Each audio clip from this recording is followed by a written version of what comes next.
Hello students, welcome back to my YouTube channel in Kamatgiri Pathshala. Students, आज हम 11th class की जो हमारी फ्लामिंगो बुक है उसकी second poem the laburnum top, इसको हम डिस्क्राइब करेंगे। और देखिए, चलिए समझते हैं। देखिए, ये जो आपकी पोएम है 11th क्लास की है, the laburnum top. Laburnum, what is laburnum, पहले हम जानेंगे आखिरकार ये लेबरनम क्या है। Laburnum is a kind of tree which has yellow coloured flowers. देखिए, पोएट ने इसमें क्या किया है, इन्होंने प्राकृतिक छटा का वर्णन किया है। पोएट कौन है? Ted Hughes. टेड ह्यूज साहब ने इन्होंने क्या किया है, डिस्क्रिप्शन जो किया है, तो इन्होंने डिस्क्रिप्शन प्रकृति का किया है। Nature, he describes the beauty of the nature. ठीक है, तो देखिए समझते हैं। चलिए किस प्रकार से वर्णन करते हैं पेड़ के बारे में क्या है। The laburnum top is silent quite still in the afternoon yellow September sunlight. अब देखिए यहाँ पर ध्यान समझिए। लैबरनम टॉप, टॉप का मतलब चोटी। जो लेबरनम ट्री है, लेबरनम को हम लोग हिंदी में अमलतास का पेड़ कहते हैं, और इसके जो सीड्स होते हैं, इट हैज़ पॉइजनस सीड्स। इसके जो बीज होते हैं वो जहरीले होते हैं, बट इसकी जो ब्यूटी होती देखने में बहुत सुंदर, इट लुक्स वेरी ब्यूटीफुल। जब अब हरा भरा होता है, इसमें फ्लावर्स होते हैं, येलो कलर के फ्लावर्स होते हैं, देखने में बहुत अच्छे लगते हैं, बट इसके जो सीड्स होते हैं पॉइजनस होते हैं। The laburnum top is silent. Silent का मतलब आप समझते हैं शांत। देखिए, प्रकृति की बात है। साइलेंट, साइलेंट मतलब चुप। क्वाइट स्टिल, बिल्कुल शांत। देखो, साइलेंट माने भी शांत होता है, स्टिल माने भी शांत होता है, और यहाँ क्वाइट का मतलब बच्चों बिल्कुल होगा। इस क्वाइट का मतलब शांत नहीं होगा, इसका मतलब बिल्कुल। QUITE, अगर QUIET होता तो इसका मतलब भी शांत होता। तो जो पेड़ है बिल्कुल शांति से खड़ा हुआ है। और क्या है? इन द आफ्टरनून, समय क्या है? इन the afternoon yellow September sunlight. Sunlight का मतलब धूप। सितंबर का महीना है, और बच्चों सितंबर का महीना जो फॉरेन कंट्रीज़ में होता है वो पावस ऋतु होता है, पतझड़ का महीना होता है। हमारे इंडिया में जो है पतझड़ का महीना वो हम लोग मार्च अप्रैल में आता है, बट जो है यहाँ क्या है, ये क्या बता रहे हैं, सितंबर में जो पावस ऋतु है तो वहाँ पतझड़ का महीना है, पत्ते पीले पड़ गए हैं उनके। इन द आफ्टरनून येलो। तो देखिए यहाँ दो चीज़ें हैं। धूप भी क्या है, कैसी है? दोपहर के समय में धूप कैसी होती? पीलापन होता है, सेपन। और धूप भी जो है पीली है, और उसके पत्ते भी। आगे लिखा है ना, a few leaves allowing, all it's seeds fallen.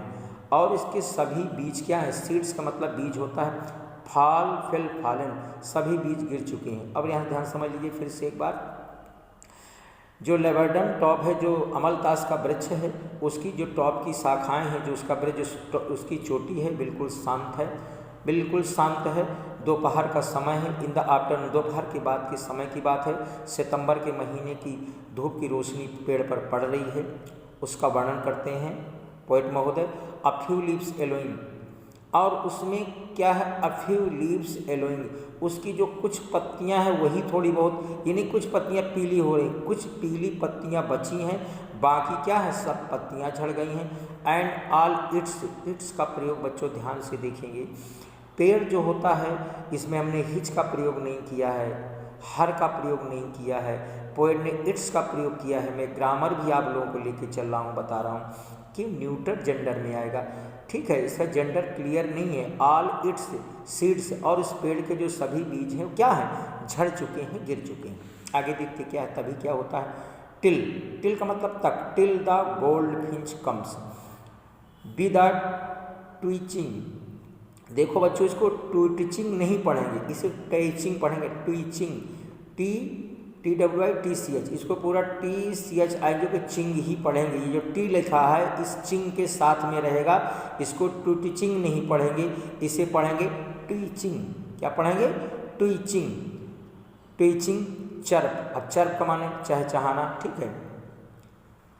ट्वीचिंग का मतलब यहाँ एक अचानक झटके से भरी हुई जो उनकी आवाज़ निकलती है, तेज आवाज़ निकलती है, एक तेज आवाज़ भी है ना, एक आराम से चहचहाना, तेजी झटके के साथ चहचहा रही हैं। जो goldfinch, till the goldfinch comes, एक गोल्डफिंच नाम की, ये देखिए काइंड ऑफ, ये देखिए गोल्डफिंच क्या होता है, ये हमारे यहाँ नहीं, इंडिया में नहीं, ये फॉरेन कंट्रीज में है। गोल्डफिंच काइंड ऑफ बर्ड, और एक लिटिल बर्ड होता है और सिंगिंग बर्ड होती है। ये जैसे हमारे यहाँ कोयल गाना गाती, जैसा एज आ नाइटिंगेल है, एज आ कुक्कू है, तो हमारे यहाँ जो कोयल है कुक्कू बर्ड है, जस्ट लाइक जो है गोल्डफिंच पक्षी, छोटा पंछी होता है, और इसकी जो है सिंगिंग बर्ड मानी जाती है। इसका मतलब आवाज़ इसकी बड़ी सुरीली होती है। It has a melodious voice, ठीक। टिल द गोल्डफिंच कम्स, इस समय है एक गोल्डफिंच नाम का पक्षी आता है, चिड़िया आती है, विथ ट्वीचिंग चर्पिंग, और चहचहाती हुई। आ सडननेस, सडननेस, सडन माने अचानक, देखिए सडन माने बच्चों होता है, सडन वर्ड जो होता है अचानक, सडन जो होता है एडजेक्टिव होता है। अ सडननेस, सडननेस माने अचानकपन, अकस्मात, इसको कहेंगे असडनेस, अकस्मात, अकस्मातपन या अचानकपन। अस्टालमेंट, एट अ ब्रांच एंड, एक पेड़ की जो होता है आश्चर्य में डाल देना। इंस्टॉलमेंट का मतलब आश्चर्यचकित करने वाला, एट अ ब्रांच एंड, एक ब्रांच माने शाखा, एंड माने सिरा, शाखा की सिरा, अर्थात ये जो है चिड़िया इस प्रकार से चहचहाती हुई आती है कि अगर इसको कोई सुनता है तो बिल्कुल क्या कर देती है, अचानक विस्मित करने वाली चिड़िया है। और यह करके एक जो है ब्रांच की शाखा, या शाखा कह लीजिए, ब्रांच इंग्लिश में ब्रांच, हिंदी में शाखा के एंड में, शाखा के सिरे पे आके बैठ जाती चिड़िया। देखिए यहाँ पर जो पोएट है, मैं पहले ही बता चुका हूँ, he describes the beauty of the nature, प्रकृति से प्रेम कवि करता है, और प्रकृति में किस प्रकार से पेड़ की सुंदरता और चिड़िया की सुंदरता को वहाँ किस प्रकार से बहुत अच्छे से वो वर्णन कर रहे हैं। देन स्लीक एज लिजर्ड, देखो मतलब बच्चे यहाँ स्लीक का मतलब तो सॉफ्ट होता है, स्लीक चिकना, एज लिजर्ड, देखो यहाँ एक तरह से कंपैरिजन है। देन स्लीक एज लिजर्ड, देखो जो छिपकली होती है, आप लोग देखो जब अपना शिकार पकड़ती है, दीवार पे चलती है, वो सरकती है, स्लिक करती है। तो देखिए चिड़िया का यहाँ पर इन्होंने कंपैरिजन पोएट ने लिजर्ड से, लिजर्ड आप जानते हैं छिपकली होती है, तो जब किसी शिकार को लिजर्ड पकड़ती तो बड़े आराम से सरक के धीरे धीरे अचानक अटैक करती है। तो ये पक्षी क्या करता है, देन स्लीक, ये भी ये चिड़िया आराम से पेड़ पर सिरे पे जाके बैठ जाती है, और क्या कर धीरे से सरकती है, एंड अलर्ट, और चौकस हो जाती है। अलर्ट का मतलब चौकन्ना, एंड अब्रप्ट, और क्या करती है, एंड अब्रप्ट, अब्रप्ट का मतलब हाँ वही सावधान, अलर्ट होती है, चौकन्ना होती है, और अकस्मात,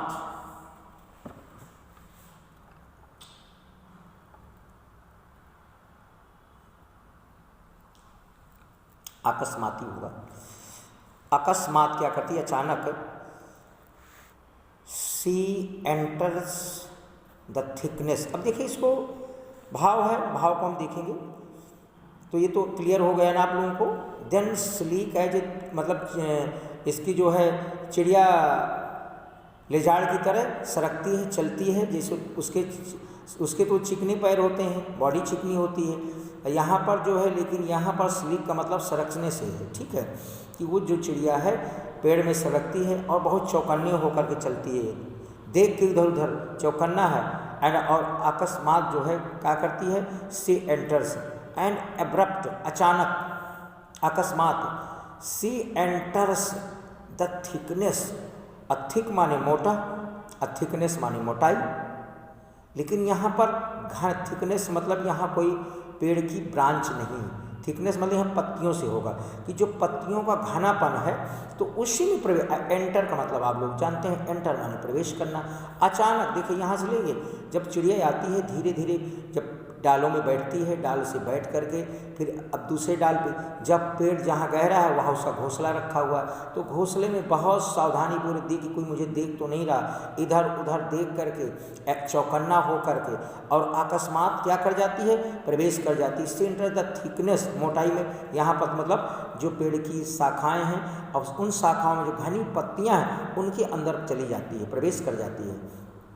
and a machine starts up चिटरिंग्स, chittering का मतलब चर्पिंग, चिटरिंग, चर्पिंग, ट्वेटरिंग, चैटरिंग, ये बच्चों सभी का मतलब चहचहाना होता है। मैंने कई आप लोगों को वर्ड बताए, चिटरिंग दिया है, ट्विटरिंग दिया है, चर्पिंग भी होता है, चैटर भी होता है। तो देखिए अब है क्या, यहाँ पर मशीन वर्ड आया है, मशीन वर्ड है क्योंकि जो है and a trimmer of wings, देखिए जो चिड़िया है वो जब जाती है पेड़ के अंदर शाखाओं में, घनी पत्तियों में, वहाँ उसका घोंसला रखा हुआ है। तो देखिए एंड अब मशीन एक मशीन शुरू हो जाती है, देखो वहाँ कोई मशीन नहीं है, वहाँ कोई कारखाना नहीं लगा है, उनके आवाज़ की, जैसे वो इस प्रकार से चहचहाती हैं, इस प्रकार से बोलती हैं, क्योंकि उसके यंग वंश भी हैं, चिड़िया है, चिड़िया घोंसला है और उसके साथ में बच्चे भी हैं। तो आप जानते हैं, देखिए जब बच्चे भूखे होते हैं, हम लोग जो छोटे बच्चे रोते हैं, तो चिड़ियों के बच्चे जब रोते हैं तो उनकी भी एक विशेष प्रकार की आवाज़, एक स्पेशल टाइप की वॉइस निकलती, आवाज़ निकलती। तो यहाँ पोएट ने एक मशीन वर्ड का यूज़ दिया है कि जो वहाँ से चिड़िया भी चहचहाती है, बच्चे भी चहचहाते हैं, तो एक मशीन की तरह वहाँ से आवाज़ निकालती है, अब चिटरिंग से। एंड अ ट्रेमर, ट्रेमर का मतलब होता है हिलना डुलना, और क्या होता है, ट्रेमर का मतलब हिल ऑफ विंग्स, हिलना डुलना या फड़फड़ाना, उनके जो पंख हैं, पंखों की फड़फड़ाहट, और जो चिड़िया है, चिड़िया के बच्चे हैं, यंग वंश से उसके क्या करते हैं, पंखों को फड़फड़ाते हैं और उनके पंखों के फड़फड़ाहों की आवाज़ आती है। And trillings the whole tree trembles and thrills, और जो संपूर्ण पेड़ है वो क्या करता है, कुछ ऐसे लगता है, थ्रिल्स माने आवाज़ होती है, तीखी आवाज़ होती है, और ट्रिम्बल माने कांपना होता है, ऐसा लगता है कि पूरा पेड़ जो है क्या है, कांप रहा है, ऐसी इतनी तेज़ आवाज़ चिड़िया करती है। अब देखिए यहाँ पर पेड़ इतना तो नहीं है कि चिड़ियों की आवाज़ से पेड़ कांप जाएगा, लेकिन अब पोएट ने लिखा है, हमें समझना है, समझाना है, एग्जेजरेशन है यहाँ पर, अतिसंयुक्त है, ठीक है। अब उनकी आवाज़ से पूरा ट्री क्या है, तो कांप जाता है, तो ये तो एक प्रकार से कह सकते हैं हाइपरबोल, द होल ट्री टेम्बल्स, पूरा पेड़ कांप जाता है, एंड स्लिट्स, उनकी आवाज़ से। It is the engine of her family, और ये जो पेड़ है उस चिड़िया के, it is the engine of her family, और यह पेड़ जो है उसकी परिवार का एक इंजन काम करता है। अर्थात देखिए, अब इंजन क्यों भाई, पेड़ अगर हम देखें तो क्या है, देखिए पेड़ जो है एक, जिस तरह से हम गाड़ी में चलते हैं तो उसका निवास स्थान है, वहाँ घोंसला बना हुआ है, तो एक इंजन का काम कर रहा है, अर्थात उस पर वो ठहरी हुई हैं, उस पर रुकी हुई हैं, उस पर उनका घोंसला बना हुआ है, तो निवास स्थान है, इसलिए जो उनका जो इसलिए पोएट ने जो है पेड़ को जो है इंजन कहा कि उसके चिड़िया। अब देखिए यहाँ पर एक और समझने वाली बात बच्चों, यहाँ हर आया, हर फैमिली, वैसे जनरल आप कोई बर्ड का यूज करेंगे, जैसे चिड़िया अपने घोंसले में है, सेंटेंस कोई बनाना है तो बर्ड इज इन एट्स नेस्ट बोलते हैं, हर नेस्ट नहीं बोल सकते हैं, बट यहाँ पर हर इसलिए पोएट ने प्रयोग किया क्योंकि अपने यंग वंश के साथ है, अपने बच्चों के साथ है, इस मीन्स ये होगी फीमेल बर्ड है, मेल बर्ड वो नहीं है, ठीक है। तो it is the engine of her family, और ये जो पेड़ है उसके परिवार के लिए एक इंजन का काम करता है। She stoke its full, it full, she stoke it full, अपनी अब क्या करती, फुल माने ताकत, अपनी पूरी शक्ति से क्या करती है, फुदकती है। अब देखिए समझने वाली बात है, देखो ये जो चिड़िया जो है, चिड़िया भी कलर, हाँ क्या है, she stoke it full, then flits out, flits out मतलब तो फ्लाइज अवे, उड़ जाना होता है, to a branch, she strokes, stroke का मतलब होता है प्रहार करना, बट यहाँ पर बच्चों समझिएगा ध्यान से, सी देखो शब्दों को हम चयन करेंगे और भाव के अनुसार प्रयोग करेंगे, जरा से इधर का उधर बात हुई तो अर्थ का कुअर्थ हो जाएगा। सी स्ट्रोक इट फुल, ये अपनी पूरी ताकत से कर थोड़ा फुदकती है, पेड़ में क्या करती है, फुदक कर निकलती है। और then flights out to a branch end, और फिर एक पेड़ की शाखा के सिरे से क्या होती, फ्लिट्स आउट, उड़ जाती है। देखिए अब घोंसले से बाहर निकली, झटका मारा, झटके से आगे कह सकते हैं, थोड़ा से स्ट्रोक्स किया, थोड़ा सा हल्का प्रहार किया, या उछलना भी कह सकते हैं, फुदकना भी कह सकते हैं, उछल कर या फुदक कर एक शाखा में आती है और उस शाखा से क्या करती है, फिर उड़कर बाहर चली जाती है। शोइंग हर बर्ड फेस एंटी मास्क। अब देखिए यहाँ पर ये थोड़ा लाइन कठिन है, इसको प्रयास करिएगा समझने का। शोइंग माने दिखाना, हर माने अपना, बेयर्ड फेस का मतलब कवर्ड, ढका हुआ, आईडेंटिटी मास्क। अब उसका बेयर्ड का मतलब हर बेयर्ड फेस, उसका ढका हुआ चेहरा, और आइडेंटिटी का मतलब परिचय। अब मास्क का मतलब बच्चों, मास्क को आजकल सभी लोग यूज़ करते हैं, लेकिन मास्क की शुद्ध हिंदी पूछी जाए तो कठिनाई आ जाए। मास्क का मतलब बच्चों होता मुखौटा। हम लोग जैसे आजकल मुखौटा बनावटी लगाए हुए हैं, आर्टिफिशियल, कोरोना के कारण हम लोग मुखौटा पहन के निकलते हैं, मास्क पहन के निकलते हैं, बट जो है यहाँ पर नेचुरल मास्क की बात हो रही है। प्रकृति ने जो है उसको एक नेचुरल मास्क दिया हुआ, क्या, क्योंकि whole body and his feathers are क्या हैं, उसके सब पीले हैं। इसीलिए बताया ना कि पेड़ में पीले रंग के पेड़ हैं, पीले रंग के फूल खिले हुए हैं, सुंदर लग रहे हैं। उधर धूप भी है, वो भी पीली है। इधर चिड़िया की जो बॉडी है वो भी पूरी पीली है। तो बड़ी सिमिलरिटी देखने को मिलती है इस पोएम में, जो है कि उधर चिड़िया के जो पंख हैं वो पीले हैं, जो अमलतास या हमारा जो लैवेंडर ट्री है इसके भी फूल जो हैं वो भी पीले हैं। जो सितंबर का महीना है, धूप भी पीली है। तो इस प्रकार से कवि ने बहुत ही प्राकृतिक छटा का वर्णन किया है, बड़ा सुंदर लग रहा है और उन्होंने बड़े सुंदर तरीके से इसको बताया है पोयम में। बहुत अच्छी तरह से पोयम उन्होंने लिखी है नेचर के ऊपर। तो ये जो पोयम है बच्चों प्रकृति के ऊपर है। तो अब इसको चलिए हम थोड़ा फिर समझते हैं। शोइंग हर बियर्ड फेस, अब जब चिड़िया उड़ी जाती है कैसे उड़ती है, दिखाकर, क्या दे, शोइंग, दिखाकर, हर बियर्ड फेस, अपना ढका हुआ आइडेंटिटी मास्क, जो उसका परिचय वाला मास्क। अब देखो परिचय का मास्क, मैं इसको एक्सप्लेन करूँ, ध्यान समझिएगा। Because the whole body of the and feathers of the bird is yellow, लेकिन जो उसका जो क्या है, उसका जो मुंह है उसमें मुखौटा कैसे लिखा है, हर बियर्ड फेस। अब बियर्ड का मतलब जो ढका है, किससे ढका है, स्ट्रिप से ढका है। देखो यहाँ बियर्ड का मतलब बैंडेजेस, पट्टियाँ, धारियाँ, उसमें ब्लैक कलर की जो ये गोल्डफिंच बर्ड होता है, इसका जो मुंह होता है उसमें काले रंग की पट्टियाँ लगी होती हैं, बनी होती, नेचुरल पट्टियाँ होती, कोई बनाई नहीं जाती हैं। तो इससे उसका पता चलता है। तो यही कवि कह रहा है कि शोइंग हर बर्ड फेसेस आइडेंटिटी मास्क, कि जो अपना वो काले रंग की पट्टियों वाला मुखौटा लगाए हुए है, तो उससे पता चल रहा है कि ये पक्षी है। नहीं तो पक्षी और पेड़ में कोई फर्क ही समझ में नहीं आता है। इसीलिए यहाँ पर आइडेंटिटी का कि अपना परिचय, कि नहीं मैं पक्षी हूँ, अपना पक्षी देने का परिचय देते हुए वो उड़कर इस बात को दिखाता हुआ उड़कर पक्षी चला जाता है, ये चिड़िया उड़कर चली जाती है। ठीक है। देन विद एरी डेलिकेट, क्या होता है, देन स्ट्रेंज, यहाँ एरी का मतलब बच्चों स्ट्रेंज, अजीब, विचित्र। Then with eri delicate, delicate का मतलब सॉफ्ट, कोमल। फिसिल, फिसिल माने तो बच्चों होता है सीटी बजाना, चर्प। अब जो छोटे छोटे बच्चे हैं उसके यंग वन से तो चूँ चूँ कर रहे हैं। देखो चिड़िया ची ची बोल रही, तुमने चूँ चूँ बोलना है। थोड़ी थोड़ी उनकी डेलिकेट कोमल आवाज़, एक विचित्र प्रकार की आवाज़ बच्चों की चूँ चूँ की आती है। कहाँ से आती है, हिस्परिंग, हिस्परिंग माने फुसफुसाना।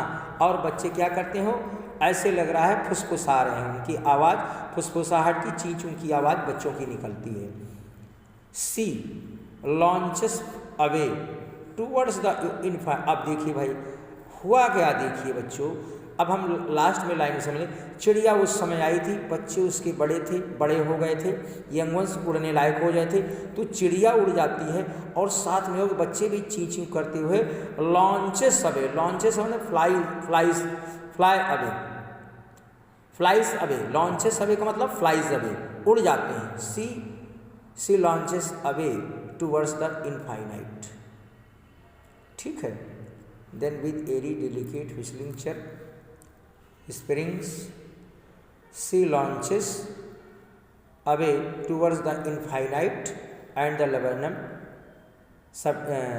subsidies to empty। subsidies, इसको subsidies पढ़ेंगे।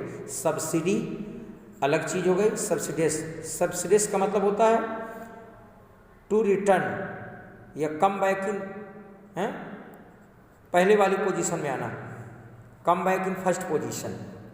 अब देखिए अब क्या होता है, उसके यंग वंस भी हैं, बच्चे भी हैं, और जब उसके बच्चे भी उड़ जाते हैं और कहाँ चले जाते हैं, टूवर्ड्स द इनफाइनाइट। इनफाइनाइट मतलब बच्चों अनंत, अनंत क्या है, आकाश। टूवर्ड्स द इनफाइनाइट, यहाँ पर इनफाइनाइट का मतलब आकाश से कि, और वो जो है चिड़िया और बच्चे सब अनंत आकाश की तरफ उड़कर चले जाते हैं। एंड देन लबर्नम सब्सिडियस टू एम्प्टी, और जो लबर्नम टी है, जो अमलतास का वृक्ष है, फिर वैसे का वैसे हो जाता है। फिर उसी प्रकार से वो पीलापन है, पेड़ गंजा हो गया है, पेड़ में पत्तियां भी नहीं बची हैं अब। ठीक है। और उसके सीड्स झड़ चुके हैं, उसके फल झड़ चुके हैं, बीज झड़ चुके हैं, पत्ते झड़ चुके हैं, और पेड़ फिर से जो क्या हो जाता है, वो फिर से जो है बाल गंजा की तरह, गंजा जैसे पेड़ खाली रह जाता है। तो देखिए बच्चों, यहाँ पर पेड़ के माध्यम, यहाँ पर देख कहते हैं कि जो है यहाँ पर पक्षी एक जीव है, चहचहाते हैं, आते हैं। तो एक कहा जाता है कि प्रकृति में जीव की ही माया है, यदि जहाँ जीव नहीं है वहाँ कुछ नहीं है। अब देखिए जो चिड़िया थी, चिड़िया ने किस प्रकार से पेड़ की शोभा को बढ़ाया, और वो चिड़िया उड़कर चली जाती है और पेड़ फिर वैसे का वैसे रह जाता है। चलिए अब मैं पोएम को ओवर कर रहा हूँ। Thank you very much. शायद ये पोएम आप लोगों को समझ में आई होगी, और बच्चों यदि पोएम समझ में आई हो तो मेरी इस वीडियो को लाइक कर दीजिएगा, अन्यथा कोई बात नहीं है। और जो हो सके तो इस मेरे जो पोएम को जो मैंने पढ़ा है, इस वीडियो को आप लोग शेयर कर दीजिएगा। Thank you very much. May God bless all of you.